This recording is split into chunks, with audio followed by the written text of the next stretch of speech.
I had a wife that was a dancer called Prue, who's in the film, and she wanted to be an actress. And one of the parts that came up was a screaming teenager in the Hard Day's Night. As I knew Dick Lester, I got her a part. That was the beginning.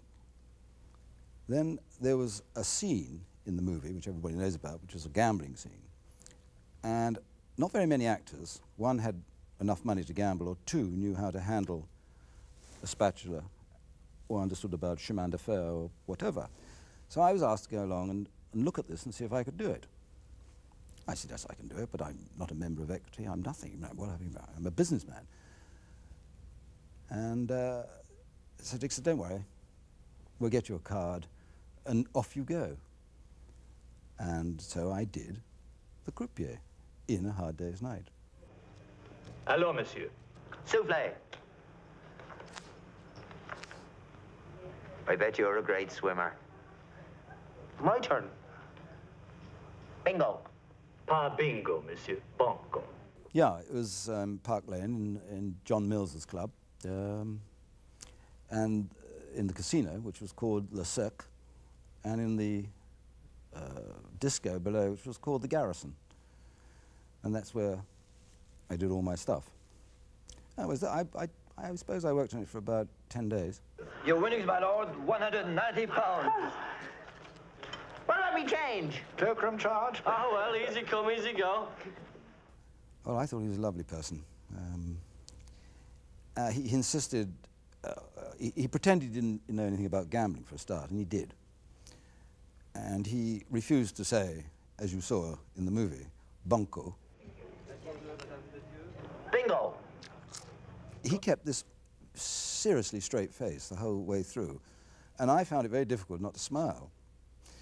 And he had these eyes, rather penetrating eyes. And every time he said a line, he looked at me like this. And then there'd be a flicker around the mouth. And it was very difficult. So my interaction with him was wonderful. He taught me a lot in about 10 minutes. I was a fan of the Beatles, incidentally, long before this movie was made. When they first started singing, I adored them. None of my chums knew about them. When I said these Beatles, they're terrific, this is before the film, they said, oh, come on, because we're all jazz fanatics. All my chums love jazz and classical music, but jazz is my big thing. And so they were completely bewildered by this, oh, it's just another pop group. Huh? I thought they were the most extraordinary people I ever met, really, considering what they were doing and how they were doing it. I was hugely impressed. And John Lennon, I thought, was a sort of genius, really. It's been said by another person that the whole of the 60s was made up of 800 to 1,000 people. And I was very much part of that, because I lived in Chelsea, in the King's Road. We did fashion. So one felt part of it when they became international. They were just a marvellous part of the jigsaw that went to change the system at that time. It did change the system, there's no doubt. It made everybody much more aware of all sorts of things.